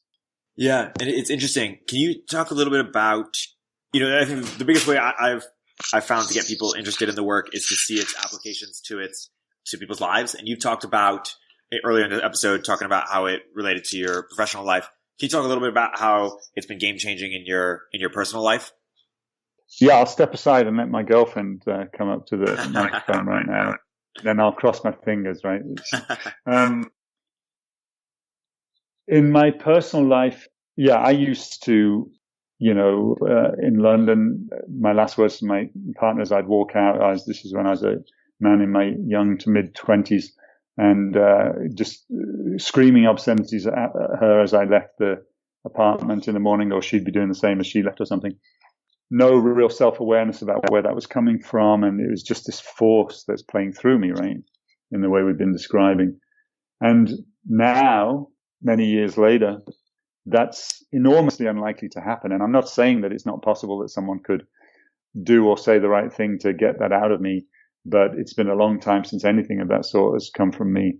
And I would say that the reason is, as I've described, that I have way more sense of what's troubling me, what I am upset or disappointed about, what I'm passionate about, what I'm hoping for, what I'm stuck on, all these kind of things. It's not a mystery. I'm giving attention, not in a navel-gazing way. I don't sit around constantly talking about myself, or at least I hope not. Again, maybe you need to interview my friends and girlfriend, but just in a way of being self-aware and knowing what's going on here, so that if someone says something that lands painfully with me, including if that's my partner, then it's not like a huge work that I have to do in order to figure out what just happened. I was feeling cheerful, and now I'm feeling kind of disgruntled. This happened just last night, actually. And I could just sit there as we're driving along and figure it out. Like, oh, I see what happened. Yeah. And then we came home and we talked about it. Not in the car, Erik. You know that rule, right? Not having intense conversations with people while driving a vehicle which can kill you and other people. It's completely unfair on both of you to do that. So I say to everyone, give up fighting in the car, or even having serious, difficult, tense discussions in the car. But anyway, so once we got home, we sat down, and very quickly I could name what it was. And thankfully, I'm with a partner who has, very, very, very, very similar ways of engaging about conflict and so on. So she sat and listened and reflected on, made sure she was understanding me and kind of gave me her reflections from her point of view. And it was a very pleasant thing. And it's interesting because something you said earlier, I can't remember what it was, but you said something like, this can help people kind of deal with conflict better, something of that sort. And in my mind, I thought, oh, it goes way beyond dealing with conflict. It's like the conversation that you don't want to have. Oh, that's what you said, right? Like it prepares you for the worst conversation you can possibly have or something. And I was thinking, yeah, it prepares you to have this conversation that you think of as being the worst possible conversation you can possibly have. And then it turns it into the best possible conversation that you could have. Like people report this all the time, how they're so scared to bring something up with their partner, but they do it in this kind of way we've been discussing, or with a business partner or whatever. And it really kind of like clears the air. We all know this, I think, from being alive as long as we've been. Like we know that sometimes the tough stuff has to be raised. And if you can do it in a way that's compassionate and not finger pointing and not like browbeating and bashing people over the head with your judgments, then it can go amazingly smoothly and just kind of like, clear the air and create space for amazing new possibilities, right? So, that's my experience, and general reduction in reactivity, increase in compassion, decrease in like self-blame, self-judgment, the whole inner critic thing of like just telling myself there's something wrong with me. Like that tends to only happen at 3 a.m. in the morning in London when I'm jet lagged and I've just arrived. Most of the time, I'm paying attention to that too and understanding what that critical voice is trying to tell me is important to me, rather than believing that there's something wrong with me or something wrong with others. So my favorite economist and one of my favorite thinkers, Tyler Cowen, has this book sort of talking about how economic growth has been so pivotal to solving, basic needs across human population of 8 billion people. But in that there are all these, hierarchical domination structures, basically trying to reconcile and economic growth and NVC, both in terms of, people like Steve Jobs or Travis being CEOs and sort of, ruthless, but then also in terms of, hey, if it's all about power with instead of power over, why do we have these structures? And maybe it's because they work. Like, are there trade-offs between like, great connections with people and great output, even a little bit? You're trading off even a little bit. Yeah, I think so. When you look at a company now compared with the 1950s, say, and everyone was in a suit and tie, and you addressed your boss as sir, or maybe ma'am if your boss was a woman, although there were way fewer women who were bosses as well, right? And so the whole work world, it was about making a profit then too, right? And yet a lot of those structures and requirements have gone. And I think it's in the nature of business, like business realized that the only way you can do well is by making sure everyone wears a suit and a tie and calls each other sir, well, not each other, but calls the boss sir. Then presumably it would still be in place, right? You understand business a lot better than me, but it seems like somehow it's kind of largely gone away. Obviously in some kinds of industries more than others, but right. It's largely gone away. So it wasn't a requirement, right? That's what I'm hearing. And if it was a requirement, then people would bring it. Steve Jobs would have brought it back if it was a requirement, I would imagine. And so that for me is one indicator of, and if you ever watch, I don't know if you watch movies, even movies from the 60s, like mainstream movies where the revolution that was happening in women's rights and civil rights and so on kind of hadn't happened in the movies that you were watching yet. And you look at the way that men speak to women in those movies and speak about women, and it's kind of astonishing. Like, you wouldn't get away with that now. There'd be a lawsuit or you'd get fired, you know? So change has happened. And I don't think that the change is over yet. It's not like, oh, there was a change from the 50s till now, but now there's no more change. If you go earlier, a couple of hundred years or something, if your boss was a noble, probably more recently than 200 years earlier, like if your boss was a nobleman of some sort in a lot of countries, he could kill you on the spot, you know? Like, he didn't even need to be your boss or the landowner. He'd have to just be a noble and you were a peasant. And so you could be killed on the spot and with no repercussions to the person who killed you, right? So clearly change has been happening. And we're in the process right now of change continuing to happen, I believe. And so Marshall Rosenberg would talk about, I forget the number of years he would put to it, but there's the theory that, you know, in agriculture rather started, 10,000 years ago, something like that. And prior to there being agriculture, there just wasn't really enough spare time and spare energy, as I understand it, and maybe, you know, technologies and so on, to rule over large numbers of people. One thing I've read about it is that in your hunter-gatherer tribe, you were hunting and gathering too, and it just kind of didn't work for you to sit around while everyone else was the hunter-gatherer. Somehow, even if it had worked, like that hadn't occurred to anyone yet or something. But I understood it as that, like, it just didn't work really. You needed to be kind of taking part in the community you were in and hunting and gathering and so on, not being the ruler. And somewhere along the line, after agriculture comes on the scene, there start being certain people who have better land or better luck or they're better farmers or whatever. They start to have bigger surpluses. So now you start to get trade, and now you can become a wealthy trader. And as someone with wealth, you have stuff to give to others. So now they can give you their efforts in return for that, right? And so the whole thing starts to come on board of you being able to control the activities of other.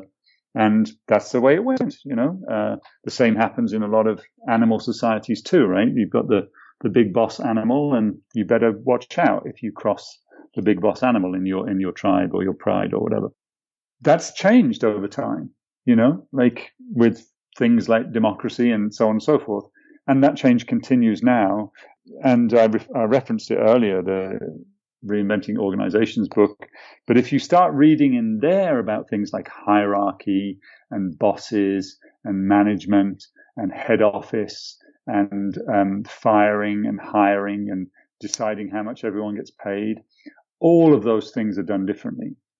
You start getting back into that little thing of pods of 12 to 20 people that are kind of self-governing, and they handle everything, including like infrastructure stuff and investment stuff. And he talks about walking in and a guy whose job is sweeping up is on the phone to some investment company because they're trying to reinvest a bunch of money, and he's part of the team that's been put onto doing that, you know, because it's an interest of his. So it's a whole different way of governing, and within that way of governing, as I understand it, there's not as much room to kind of communicate in ways that are ineffective. There's a book I just got recently actually called The Cost of Bad Behavior, which is all about the actual financial cost to companies of people communicating in these out-of-date ways that would have been commonplace in the 50s, but now just don't fit anymore. Like, there's a real cost, financial cost as well. And in this new model, you just can't do that because people are all free to move to a different pod. And so if you get one person who's just really hard to be around, hard to deal with, there'll just be a drift, fairly rapid drift away from that person.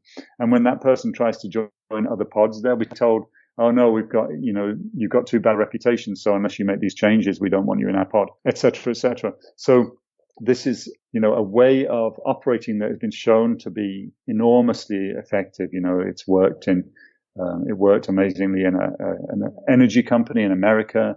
Supposedly nursing in the Netherlands has been completely transformed by switching to this way of doing things, and in a bunch of other industries too. So that's my hope, Erik, is that is that what I'm reading about that, and I'm part of a cohort of other thinkers and consultants who are interested in this, and we meet every couple of weeks to talk about it, because we really want to be part of that change, and just be part of whatever's required, because apparently you can achieve the goals of an organization better, in some cases it's been demonstrated, than was done in the old hierarchical model. So that's my hope. And this way of communicating is part of that. Conflict resolution and coaching is very much a part of that model, to help people with the inevitable problems that are going to come up. We're people.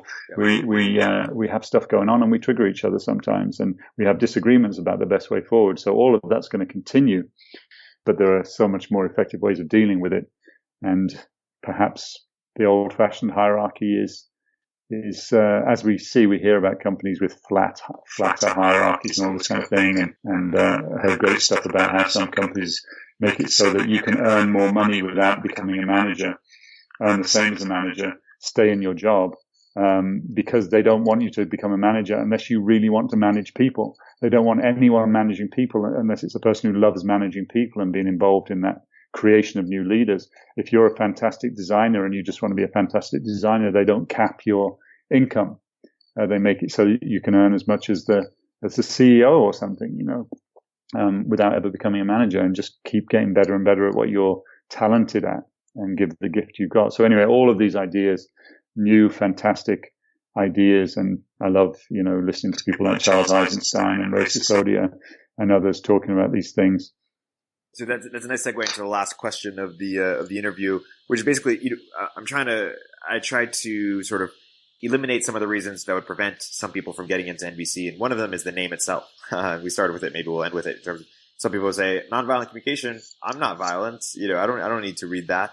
I guess you talked about preferring a different term in some cases because nonviolent communication describes what it isn't instead of what it is.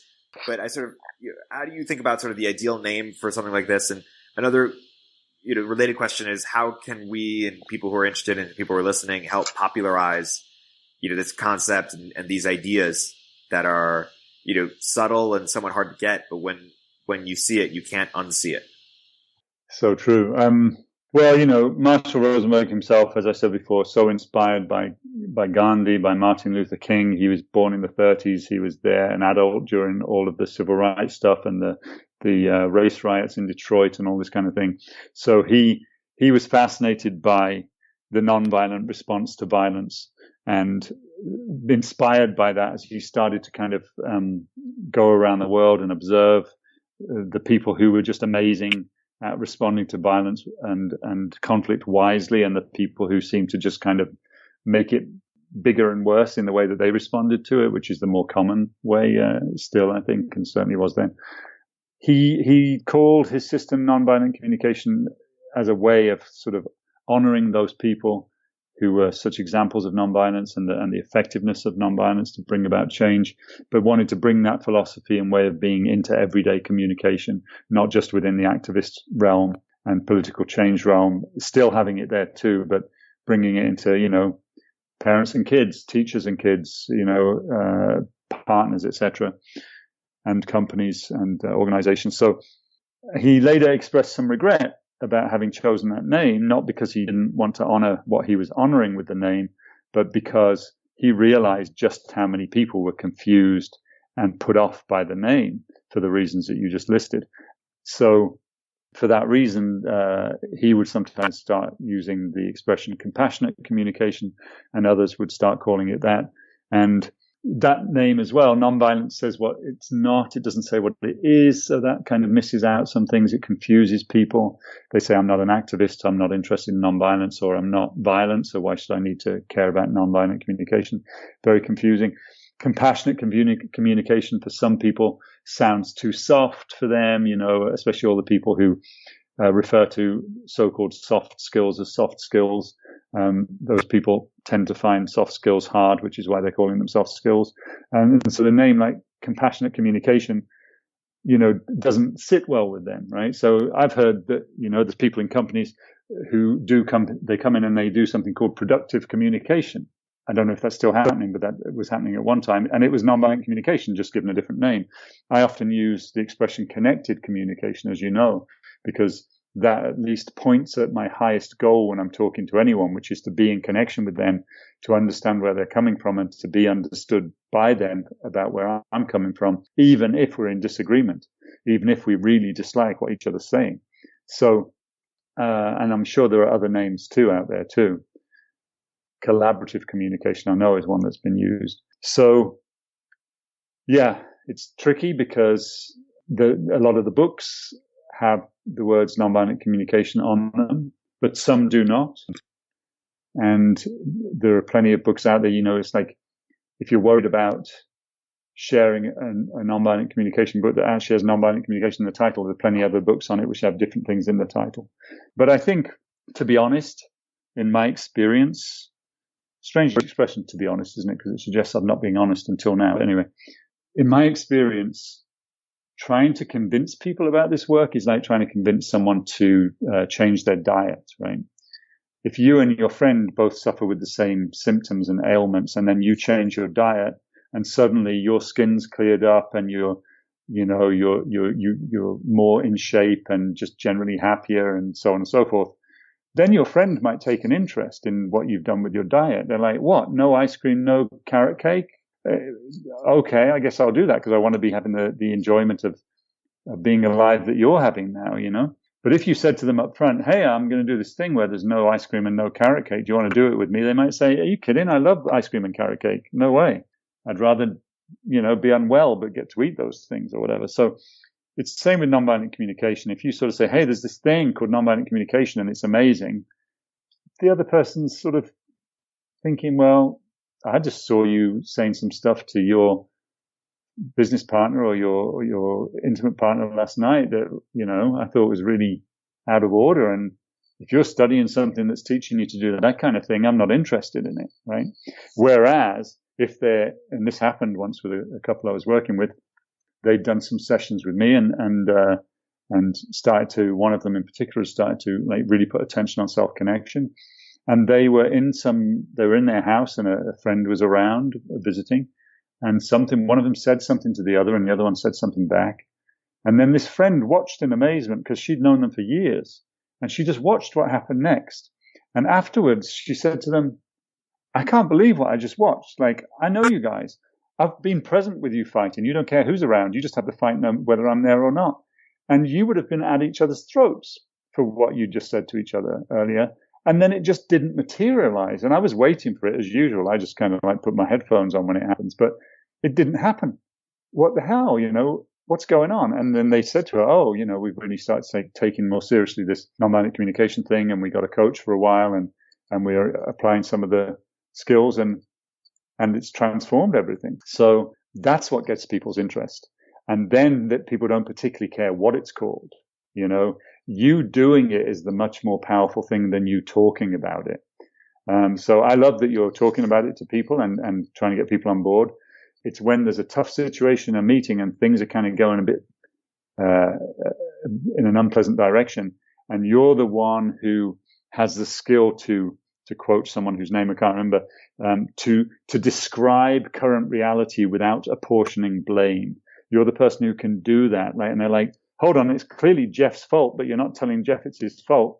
And yet somehow you've helped to resolve the whole thing. And Jeff has agreed to make a whole bunch of changes, but you never told him that it was all his fault. And come to think of it, you've helped me to realize that it wasn't actually all his fault after all. Oh, wow, that's amazing. Like some of it was me. So, but you just did it by doing it, not by saying to everyone, hey, you guys need to immediately, learn nonviolent communication so this doesn't happen anymore. Yeah.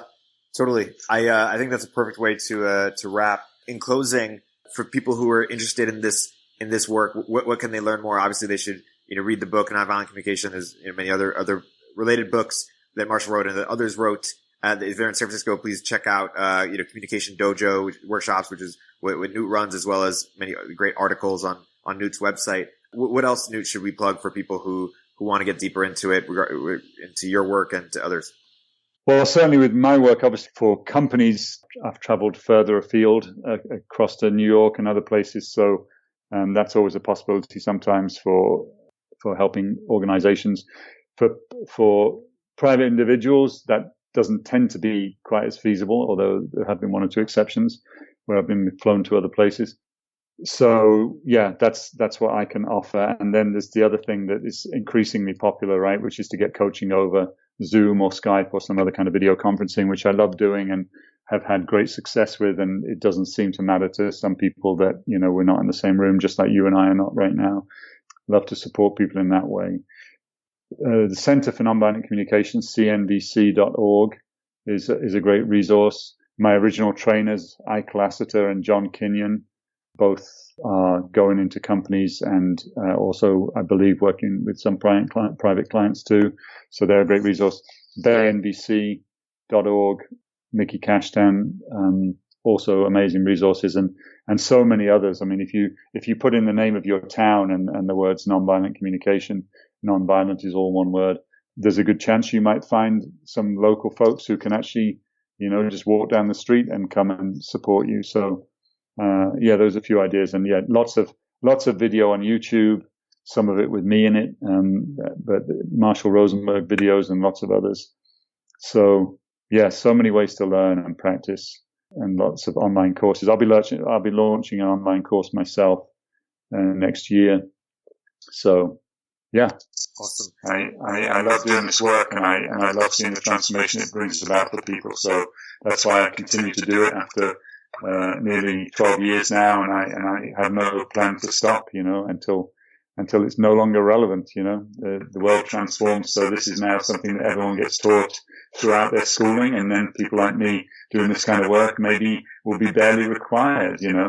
I love that, Newt, and I share that passion. So eager to continue the conversation in terms of getting more and more people interested in this work. Thank you so much for such a great episode, Newt. This has been really, really awesome. Thanks, Erik.